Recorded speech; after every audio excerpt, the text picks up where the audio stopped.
Hi friends, ನಮಸ್ಕಾರ. ರಾಜು ತೋಟಿ YouTube ಚಾನಲ್ಗೆ ಸ್ವಾಗತ. ಇವತ್ತಿನ ವಿಷಯ ಏನಪ್ಪ ಅಂತಂದ್ರೆ, ನಿಮಗೆ ಹಿಂದಿನ ವಿಡಿಯೋದಲ್ಲಿ ಹೇಳಿಕೊಟ್ಟಿದ್ನಿ RPF ಬಗ್ಗೆ ಯಾವ ರೀತಿ ಡಾಕ್ಯುಮೆಂಟ್ಸ್ ಬೇಕು, ಅಪ್ಲಿಕೇಶನ್ ಹಾಕೋಕ್ಕೆ ಯಾವ್ಯಾವ ಡಾಕ್ಯುಮೆಂಟ್ಸ್ಗಳು ಬೇಕು ಅನ್ನೋದು ನಿಮ್ಗೆ ಹಿಂದಿನ ವಿಡಿಯೋದಲ್ಲಿ ಹೇಳಿಕೊಟ್ಟಿದ್ನಿ. ಅದರ ಸಂಬಂಧ ಈ ವಿಡಿಯೋ ಮಾಡಾಕ್ತೀನಿ.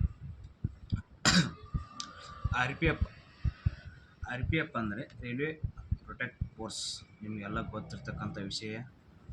ಈಗ ಒಂದು ಸ್ವಲ್ಪ ಇದ್ರ ಬಗ್ಗೆ ಹೇಳೋ ಬದಲಿ ಒಂದು ಸ್ವಲ್ಪ ಜನರಲ್ ಬಗ್ಗೆ ಹೇಳ್ತೀನಿ ಕೇಳಿ.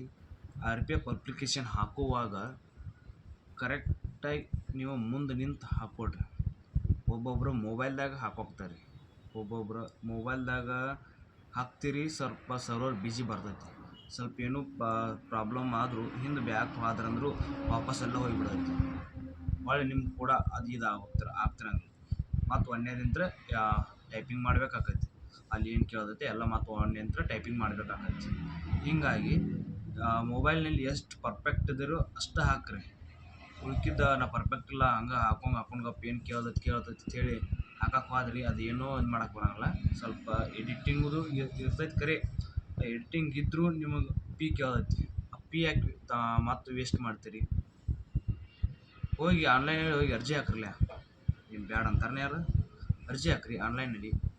ಅದಕ್ಕಾಗಿ ಇವತ್ತಿನ ವಿಷಯ ಏನಪ್ಪ ಅಂತಂದ್ರೆ, ಆನ್ಲೈನ್ಗೆ ಹಾಕುವಾಗ ಏನೇನು ಬೇಕಪ್ಪ ಡಾಕ್ಯುಮೆಂಟ್ಸ್ ಅದ್ರ ಬಗ್ಗೆ ಒಂದು ಸ್ವಲ್ಪ ನಿಮ್ಗೆ ನೋಟಿಫಿಕೇಷನ್ ಬಗ್ಗೆ ಹೇಳಿಕೊಡ್ತೀನಿ, ಕರೆಕ್ಟಾಗಿ ನೋಡ್ಕೊರಿ. ಫಸ್ಟ್ ಆಫ್ ಆಲ್ ಒಂದೇದು ಬರೋದು SSLC ಮಾರ್ಕ್ಸ್ ಕಾರ್ಡ್ ಬೇಕಾಗಿದೆ. ಏನು ಬೇಕು? SSLC ಮಾರ್ಕ್ಸ್ ಕಾರ್ಡ್ ಬೇಕು. SSLC ಅಥವಾ PUC, degree, diploma, ITI certificate ಇವೇನು ಕಲ್ತಾರಲ್ಲ ನೀವು, ಪ್ರತಿಯೊಂದೊಂದು ಬೇಕು. ನೆಕ್ಸ್ಟು ಒಂದು ಕಾಸ್ಟ್ ಸರ್ಟಿಫಿಕೇಟ್, ಸೆಕೆಂಡ್ ಬರ್ದೇನು ಕಾಸ್ಟ್ ಸರ್ಟಿಫಿಕೇಟ್ ಬೇಕು. ನೆಕ್ಸ್ಟು ಆಧಾರ್ ಕಾರ್ಡ್ ಒಳಗೆ ನೇಮ್ ಯಾವ ರೀತಿ ಇರ್ತೈತಿ ಅದ್ರೊಳಗೆ SSLC ನೇಮ್ ಸೇಮ್ ಇರಬೇಕು.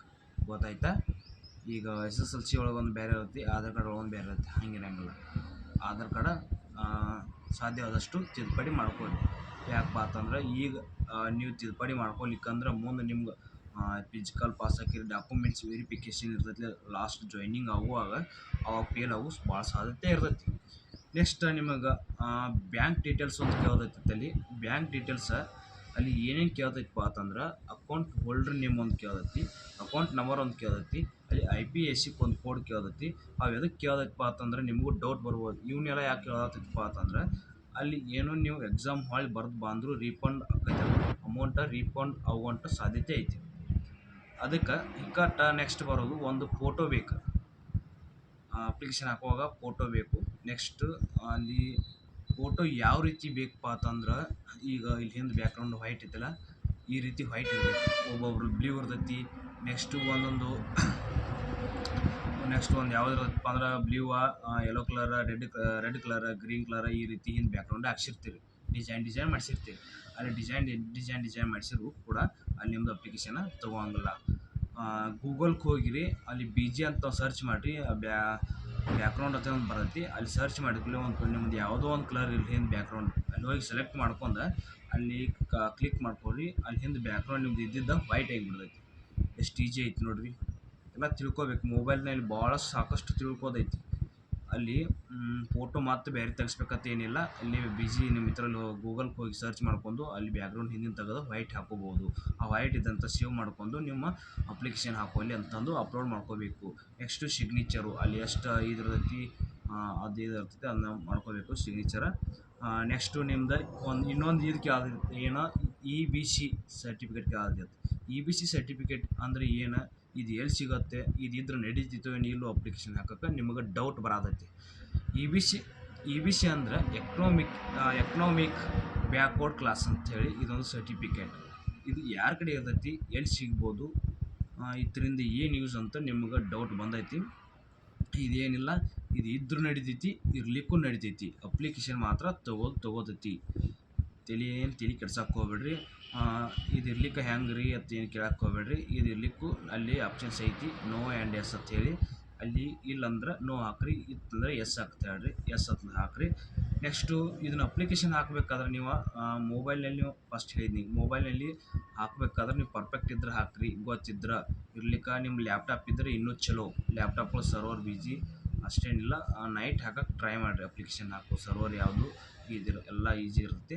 ಸರ್ವರ್ ಇರ್ತೈತಿ. ನೆಕ್ಸ್ಟು ನಿಮ್ಮ ಕಂಪ್ಯೂಟರ್ನಲ್ಲಿದ್ದರೆ ಕಂಪ್ಯೂಟರ್ನಲ್ಲಿ ಹಾಕಲಿ. ಇಲ್ಲ ಅಂದರೆ ನೀವು ಆನ್ಲೈನ್ ಸೆಂಟ್ರಿಗೆ ಹೋಗ್ರಿ. ನೀವು ಆನ್ಲೈನ್ ಸೆಂಟ್ರಿಗೆ ಹೋಗಿ ಒಂದು 70-80 ರೂಪಾಯಿ ಕೊಟ್ಟರೆ ಒಂದು ಅಪ್ಲಿಕೇಶನ್ ಹಾಕಿ ನಿಮ್ಮ ಕೈಯಾಗ ಪ್ರಿಂಟ್ ಕೊಟ್ಬಿಡ್ತಾರೆ. ಅದೆಲ್ಲ ಗೊತ್ತಿರುತ್ತೆ ಅವ್ರಿಗೆಲ್ಲ ಯಾವ ರೀತಿ ಹಾಕಬೇಕು ಯಾವ ರೀತಿ ಇಲ್ಲ ಅನ್ನೋದು. ಅವರು ಎಲ್ಲ ಉದ್ಯೋಗ ಅದನ್ನ ಮಾಡ್ತಿರ್ತಾರೆ. ನೆಕ್ಸ್ಟ್ ನಿಮ್ಗೆ ಫೋಟೋ ನೀವು ವೈಟ್ ಫೋಟೋ ಬೇಕು, ಸಿಗ್ನೇಚರ್ ಅಪ್ಲೋಡ್ ಮಾಡೋದು ಎಲ್ಲ ನಿಮ್ಗೆ ಗೊತ್ತೈತಿ. ಅಲ್ಲಿ ಎಷ್ಟು ಅಳತೆಗೆ ಇರುತ್ತೆ ಅಷ್ಟು ಅಳತೆ ಮಾಡ್ಕೊಂಡು ಸೈಜ್ ಕರೆಕ್ಟ್ ಮಾಡ್ಕೊಂಡು ಅಳತೆ ಹಾಕೋಬೇಕು. ಮತ್ತು EVC ಬಗ್ಗೆ ನಿಮ್ಗೆ ಎಕನಾಮಿಕ್ ಬ್ಯಾಕ್ವರ್ಡ್ ಕ್ಲಾಸ್ ಅಂತ ಹೇಳಿದ್ನಿ. ಇದು ಸರ್ಟಿಫಿಕೇಟ್ ಇದ್ರೂ ನಡೀತೈತಿ, ಇರಲಿಕ್ಕೂ ನಡೀತೈತಿ. ನೆಕ್ಸ್ಟ್ ಇಂದು OBC ಜನರಲ್ ಇದೇನು ನೀವು ಹೇಳಿಲ್ಲ ಮನ್ನಿ ವಿಡಿಯೋದಲ್ಲಿ ಹೇಳಿಕೊಟ್ಟಿದ್ನಲ್ಲ, ಇದು ಚಾನಲ್ ಪಿ ಅಂತ ಹೇಳಿ 500 ರೂಪಾಯಿ channel P. SC/ST ex service man ಇವ್ರಿಗೆ 250 ರೂಪಾಯಿ ಇರ್ತೈತಿ. ಇನ್ನೊಂದು EVC ಸರ್ಟಿಫಿಕೇಟ್ ಏನು ಇರ್ತೈತಲ್ಲ ಅವ್ರಿಗೆ ಕೂಡ 250 ರೂಪಾಯಿ ತೊಗೋತೈತಿ. 500 ರೂಪಾಯಿ ಇದ್ದಲ್ಲಿ ಅಂದ್ರೆ OBC ಒಳಗೆ ಯಾರ್ದು ಇದು 500 ರೂಪಾಯಿ ಚಾನಲ್ ಪೇ ಐತಲ್ಲ, ಇದು OBC ಒಳಗೆ EVC ಸರ್ಟಿಫಿಕೇಟ್ ಇತ್ತಪ್ಪ ಅಂತಂದ್ರೆ ಅವ್ರಿಗೂ ಕೂಡ 250 ರೂಪಾಯಿ ತೊಗೋತೈತಿ. ಇರ್ಲಿಕ್ಕಂದ್ರೆ 500 ರೂಪಾಯಿ ತೊಗೋತೈತಿ. ನೆಕ್ಸ್ಟು ನಿಮ್ದು ಇದ್ರಾಗ ಎಲ್ಲ ಸಬ್ಮಿಟ್ ಮಾಡ್ತೀರಿ. ಪ್ರಿವ್ಯೂ ಓದ್ತೀರಿ. ಅಲ್ಲಿ ಹೊಳ್ಳಿ ಎಡಿಟ್ ಮಾಡ್ಬೇಕಂದ್ರೆ ನೀವು ಕರೆಕ್ಟಾಗಿ ನೋಡ್ಕೋಬೇಕು. ಅಲ್ಲಿ ಸರ್ವರ್ ಹೋತಂದ್ರೆ ಮತ್ತೆ ಒಂದೇ ಥರ ಹಾಕ್ಬೇಕಾಗತ್ತೆ. ಅದಕ್ಕೆ ಆನ್ಲೈನ್ ಸೆಂಟ್ರಿಗೆ ಹೋಗ್ರಿ. ಪ್ರತಿಯೊಂದೊಂದು ಪಾಯಿಂಟ್ ಟು ಪಾಯಿಂಟ್ ಅವ್ರು ಕರೆಕ್ಟಾಗಿ ಹಾಕ್ತಾರೆ. ನೀವು ಅವ್ರಿಗೆ ಏನು ಗೊತ್ತಾಗಲ್ಲ ಅವ್ರಿಗೆ ಕೇಳ್ರಿ ಹೆಂಗೆ ಹಾಕಬೇಕು ಏನಿಲ್ಲ, ಅವರು ಕೂಡ ಹೇಳ್ತಾರೆ. ಈಗ ಇನ್ನೊಂದು ಡೌಟ್ ನಿಮಗೆ. ಈ ಡೌಟ್ ಏನಪ್ಪ ಅಂತಂದ್ರೆ, ಈ RPF ಎಕ್ಸಾಮ ಏನು ಇಂಗ್ಲೀಷ್ನಾಗ ಇರ್ತೈತೋ, ಹಿಂದಿ ಒಳಗೆ ಇರುತ್ತೆ, ಕನ್ನಡ ಒಳಗೆ ಇರ್ತೈತೋ, ಯಾವ ಭಾಷೆ ಒಳಗೆ ಇರ್ತೈತಿ, ಯಾವ ಲ್ಯಾಂಗ್ವೇಜ್ ಒಳಗೆ ಇರ್ತೈತಿ, ನಿಮ್ಗೆ ಡೌಟ್ ಬರತೈತಿ. ಇದು ಇದ್ದಿದ್ದ ಕನ್ನಡ ಎಕ್ಸಾಮ ಈಗ ಹಿಂದೂ ನಡೆದವು, ಕನ್ನಡನೇ ನಡೆದ ಎಕ್ಸಾಮ್. ಈಗ ಬರೋದು RPF ಕನ್ನಡದಲ್ಲಿ ಇರ್ತೈತಿ. ಕನ್ನಡದಲ್ಲಿ ಅಂದರೆ ಎಲ್ಲರಿಗೂ ಖುಷಿ ಇರುತ್ತೆ. ನಮಗೂ ಖುಷಿ ಆಗುತ್ತೆ. ಕನ್ನಡ ಅಂದರೆ ಎಕ್ಸಾಮು. ನೆಕ್ಸ್ಟು ಇದ್ರದ ಬಗ್ಗೆ ನಿಮಗೆಲ್ಲ ಡೀಟೇಲ್ಸ್ವಾಗಿ ತಿಳಿಸ್ಕೊಟ್ಟಿನಿ. ಎಲ್ಲರಿಗೂ ಕರೆಕ್ಟಾಗಿ ಡೀಟೇಲ್ಸ್ ಹಾಕ್ರಿ, ಕರೆಕ್ಟಾಗಿ ಪೇಮೆಂಟ್ ಮಾಡ್ಕೋರಿ, ಕರೆಕ್ಟಾಗಿ ಏನೋ ಉಳ್ಸೋಕೆ ಹೋಗ್ಬೇಡ್ರಿ. ಸೇಮ್ ನಿಮ್ಮ ಸರ್ಟಿಫಿಕೇಟ್ ಎಲ್ಲ ಕೂಡ ಹೇಳ್ಕೊಟ್ಟಿನಿ ಯಾವ ರೀತಿ ಇದು ಮಾಡ್ಬೇಕು ಅನ್ನೋದು. ನೆಕ್ಸ್ಟು ನಿಮ್ದು ಅಲ್ಲಿ ಏನು ಡಾಕ್ಯುಮೆಂಟ್ಸ್ ಎಲ್ಲ ಅಪ್ಲೋಡ್ ಮಾಡೋದು, ಡಾಕ್ಯುಮೆಂಟ್ಸ ಪ್ರಿವ್ಯೂ ಪೇಮೆಂಟ್ ಎಲ್ಲ ಸಕ್ಸಸ್ ಮಾಡ್ಕೊಂಡು ಪ್ರಿಂಟ್ ತೆಗೆದು ಇಟ್ಕೋರಿ. ನೆಕ್ಸ್ಟ್ ನಿಮ್ದು ಅಡ್ಮಿಟ್ ಕಾರ್ಡ್ ಬರ್ತಾವೆ. ಅಡ್ಮಿಟ್ ಕಾರ್ಡಿಂದ ರಿಜಿಸ್ಟರ್ ನಂಬರ್ ಬರ್ತೈತಿ. ರಿಜಿಸ್ಟರ್ ನಂಬರ್ ಹಾಕಿದ ಕೂಡಲೇ ನಿಮ್ಮ ಅಡ್ಮಿಟ್ ಕಾರ್ಡ್ ಓಪನ್ ಆಗಬೇಕು. ಆ ರೀತಿ ಎಲ್ಲ ಪಚ್ ಮಾಡಿ ಫೈಲ್ ಮಾಡಿ ಇಟ್ಕೋರಿ ಕರೆಕ್ಟಾಗಿ. ಇನ್ನೂ ನಿಮ್ಗೆ ನಮ್ಮ ವಿಡಿಯೋ ಇಷ್ಟವಾದ್ರೆ ನಮ್ಮಿಂದ ಒಂದು 2 ಪಾಯಿಂಟ್ ತಿಳಿದಿರ ಅಂದ್ರೆ ಹಂಗೆ ಒಂದು ಸಬ್ಸ್ಕ್ರೈಬ್ ಮಾಡಿರಿ.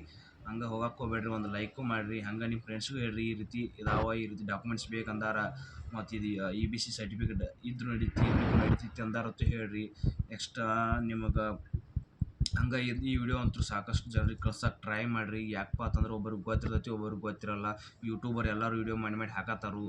ಅದ್ರೊಳಗೆ ನಾನು ಒಬ್ಬ ಈ ವಿಡಿಯೋ ಮಾಡಿ ಹಾಕಾಕ್ತೀನಿ. ಇನ್ನೂ ಸ್ವಲ್ಪ ಗೊತ್ತಾಗಲಿ ಜನರಿಗೆ ಅಂತ ಹೇಳಿ ನೀವು ಇದು ಮಾಡ್ಕೋರಿ. ಇನ್ನು ಮತ್ತು ಮುಂದಿನ ವಿಡಿಯೋದಲ್ಲಿ ಸಿಗೋಣ. ನಾವು ಮುಂದಿನ ವಿಡಿಯೋದಲ್ಲಿ ಯಾವುದಂತ ನೋಡಿ ನೀವು ಸರ್ಚ್ ಮಾಡಿ ಹೇಳ್ತೀನಿ. ಮತ್ತು ಮುಂದಿನ ವಿಡಿಯೋ ಸಿಗೋಣ. ಜೈ ಹಿಂದ್, ಜೈ ಕರ್ನಾಟಕ.